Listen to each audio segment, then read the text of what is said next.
we are reaching the end of Masters of Arcane season. By the time this is launched on YouTube, I believe will be less than 12 hours. Yep, no, it's really less than 12 hours right now, right? From the end of Masters of Arcane season. So I thought I'll just do a quick wrap up on what are my thoughts about Marvel Snap at this current juncture. I know a lot of people have already been coming out to talk about it, so yep, it is what it is. I'm just sharing my thoughts here. Now the first thing that comes to my mind with regards to all these things, all these people, so many players coming out to talk about how they feel against Second Dinner's decision, to me it's a very very sad thing because it's a clash of mindset. It's really a clash of mindset in my opinion, right?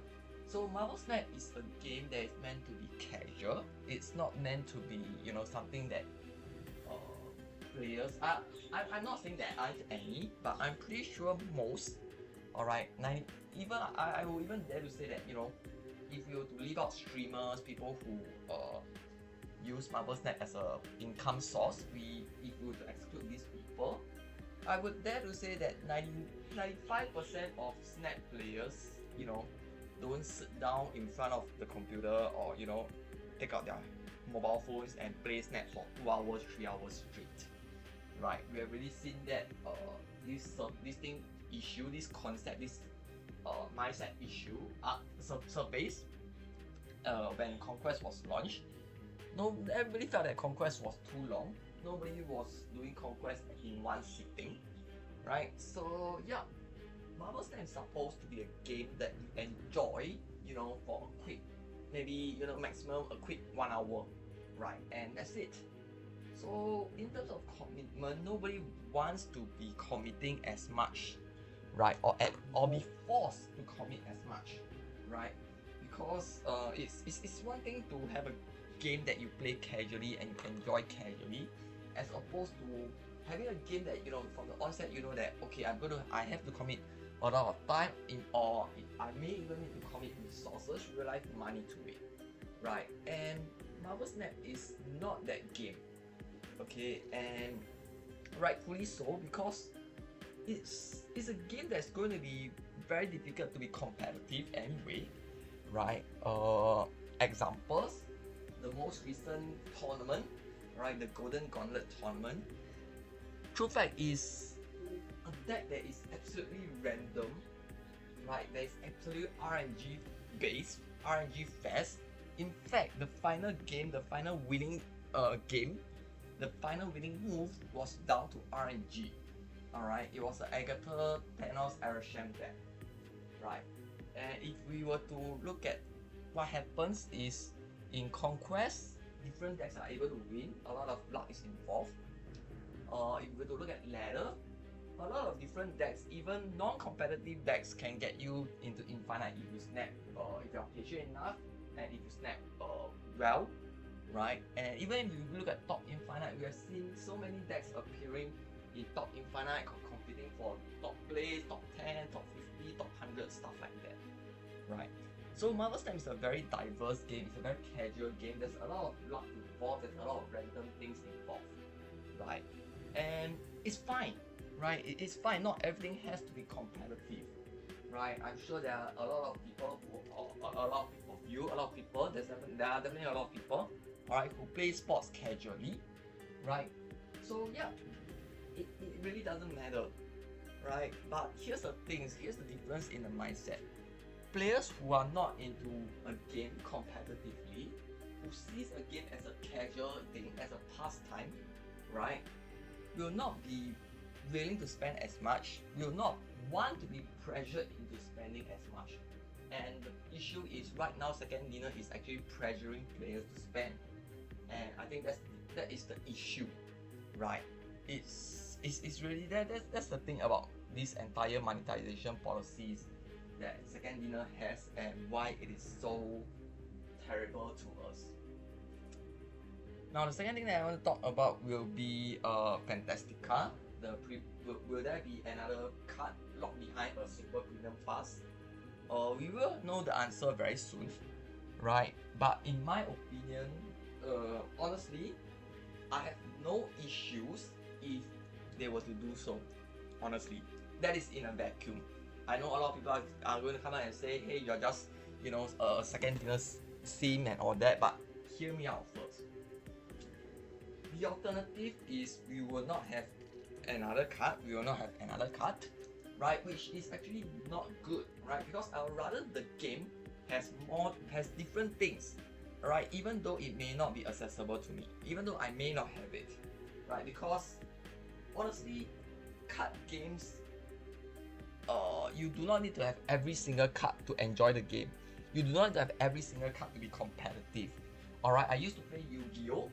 Right, and I was only focused on having a chaos deck. Alright, focusing on dark light archetypes. I was focused on playing a Fiend deck, right? Dark Necrophile Fiend deck. Right, so I wanted to collect Fiend types, and that's about it. You do not need to have every single card in the universe to enjoy the game, right? So I don't mind them, having another premium card that is gated behind money, right? I really have no issues.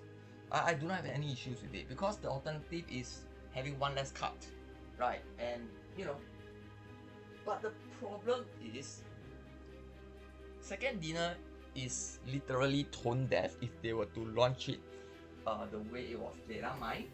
If they were to launch it right now as a second season pass kind of card thing, because there have been such a strong backlash, there have been so many negative feedback, right? To do so right now is really very terrible. And after they have accumulated so much goodwill when they switch over to the new system, and to do such a thing, I don't know, man. It's just a very very bad PR move, and it's very very bad signaling, right? Which brings me to my next topic, the spotlight, the spotlight, versus the current economy system. Now, the current card acquisition system, no doubt, is definitely way better for card acquisition, right? It's definitely way better. We are able to get more cards and all, okay, but it actually creates two problems. Alright, it actually creates two problems, one of which I will touch on later because it's linked to something else that I want to talk about, right? But I'm going to talk about something that is I'm going to talk about the other problem first, which is it is creating it is actually reducing the interest in the community, right? It actually reduces the conversation topics that is available in the community, right? So let me set the context first, right? For free-to-play players like myself, we know that our resources are very very are finite, are very important to us, right? So we will always want to spend it in the most efficient manner. And the most efficient manner is, of course, to acquire Series 5 cards using hang on, it's always very laggy. I do not know why. Alright, the best is to acquire them via Series 5 collector packs. Alright, via collector packs, whereby we enjoy a very very good discount. Alright, we are able to get a Series 5 card for 4,000 tokens only, instead of having to spend 5,000 or 6,000, right, on the seasonal packs or the new card as it is, right? So of course the underlying condition is you have to have everything to hit the cards that you want. But for free-to-play players like myself, we can do it, right? As you can see, I'm also doing it right now. I'm waiting for this batch to drop, alright, and I'm going to open them next season, right? So that's how it is. So I will be able to get these 5 cards at 4,000 each, as opposed to them costing me 5,000 or 6,000. Now what happens is, and I would like to say that I believe I'm not the only one doing so. I know that there are many free-to-play players doing so, right? What this creates a problem is that a lot of us will, okay, when a new card release, okay, cool, we have Clay, but But yeah, I'm not going to get it. I'm only going to get her 2 months later. And by then, my enthusiasm towards her, no matter how strong, it's not going to be, you know, as strong. It's not going to be as fun because it has really appeared for 2 months before I get to use it. And by then, a lot of people have already, no, not just a lot of people, I myself included, may have already moved on to, you know, looking at the newest release, right? So things are being released, but free-to-play players are not able to really get to play it, and yeah, so that creates a lesser interest, right? Because look, I start with playing the old things that people are playing, right? Of course, your counter argument is that, hey, then just buy the new cards and all, but as a free-to-play players, resources are very scarce, are very important, are very crucial to us, right? So that is the one problem that I think moving to this new system has created. It has actually reduced interest, right? Because back then under the Spotlight, I'm not saying that the Spotlight system is fantastic, I'm not saying it's better, I'm just saying that one of the benefits of the Spotlight system is that for that week, everybody's talking about that card, alright? Because we know that if we don't get it in that week, it's gonna take a long time before we are able to, you know, smell it again in the Spotlight, right? So yeah, so it becomes very, there's a lot of talk about it, a lot of people are excited about it, there's a lot of discussion about it, there's a lot of debate about it. People are saying that, hey, look, you know, this card is good, this card is bad, you should get it, it's really worth 4 keys, no, it's not worth 4 keys, things like that. And there's also a spillover effect because you also talk about the other 2 returning Spotlights, right? So there is a lot of conversation that can happen, but right now not as much, right? And the audience pool has actually been reduced because there's a group of us that is, you know, that are okay. There is a group of us that is okay with playing with new cards, but not necessarily the newest cards. Alright, so this is just something that I feel that I just want to talk about. Alright, I think that this is partially why, you know, interest in Marvel Snap is waning. The second thing about this move to the new system is that I believe it has forced Second Dinner to keep throwing out a lot of limited time modes, which ironically is sapping away our energy, right? The move to this new acquisition system back to the token system has resulted in players accumulating a buffer. So right, for myself, right, as you can see, I have a buffer of 130,000 tokens, right? So if there's a new card release that I really want, that I really like, I do not have to spend a single cent because I have this buffer. Alright, and I think seeing so many buffers scares Second Dinner. It scares them, right? Because they know that, okay, that means nobody's going to spend real money to buy tokens. Nobody's going to spend real money to buy gold to get tokens, right? And I think it sort of scares them. And that's why they have created so many limited time modes to drain our, to actually, you know, drain our resources, alright? Be it through, you know, for those who, you know,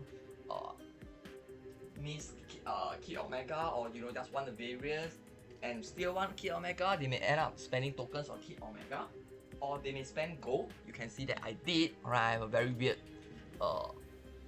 figure here in my gold, alright, because economically it still makes sense. I mean, you can talk about taking a stand against Second Dinner and all that, but if you were to look at it economically, it still makes sense to spend gold to get Kid Omega, use gold to make up for that shortfall.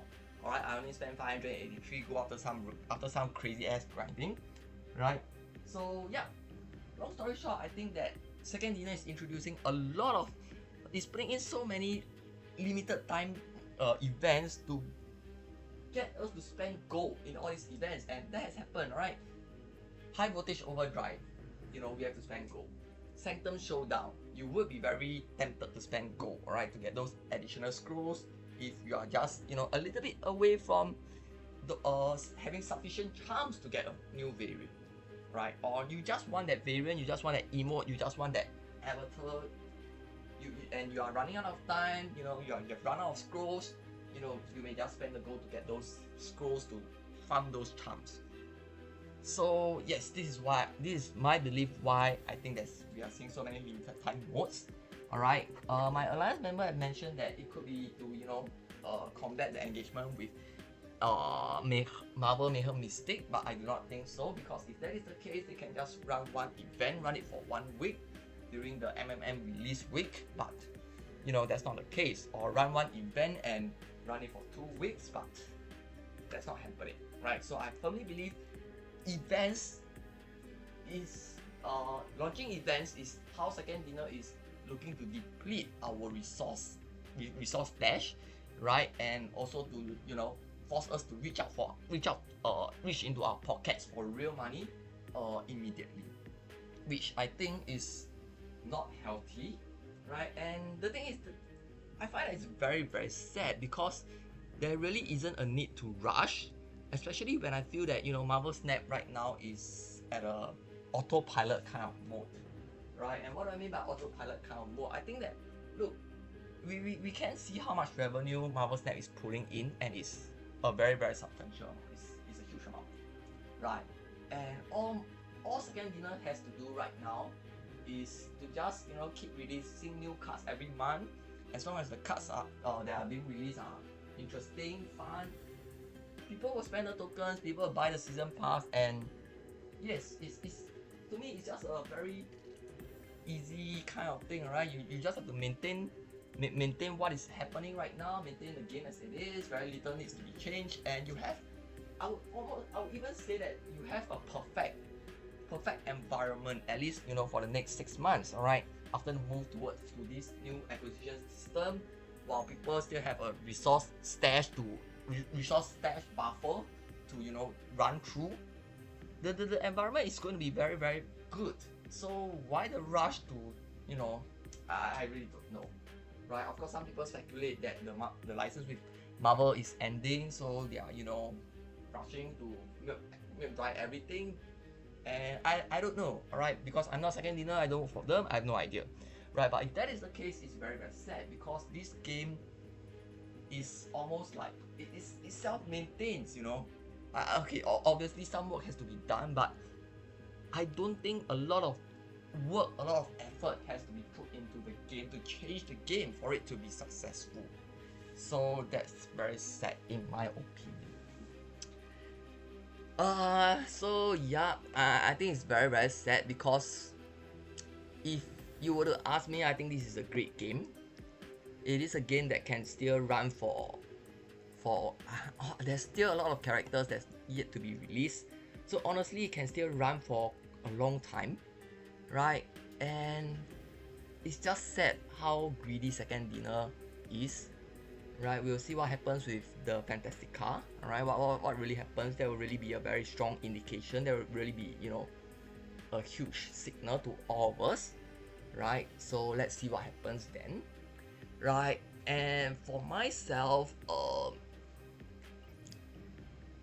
I am what is going to happen for myself next season is, well, I'll be sweeping up these cards, alright. Getting strong will be kind of fun. I mean, playing some move is always cool, but Zron alone isn't going to make that huge an impact. So if I do pick him up along the way, he's probably just gonna sit in my collection. I actually keen to get I actually want to get Elixir. I hope I get Elixir on the first pool, alright. So that I can play Kid Omega, the crazy ass deck that KM Bass featured. Right, so yeah, this is the card that I want. And I'm probably going to be a villain and play Kid Omega. I'm probably going to be a villain and use Kid Omega to, climb to Infinite, hopefully. Right, Prodigy will be fun. C4, right, it will be nice to give C4 a run. I've never played C4, I played C2, C3, C5, but I never really played C4.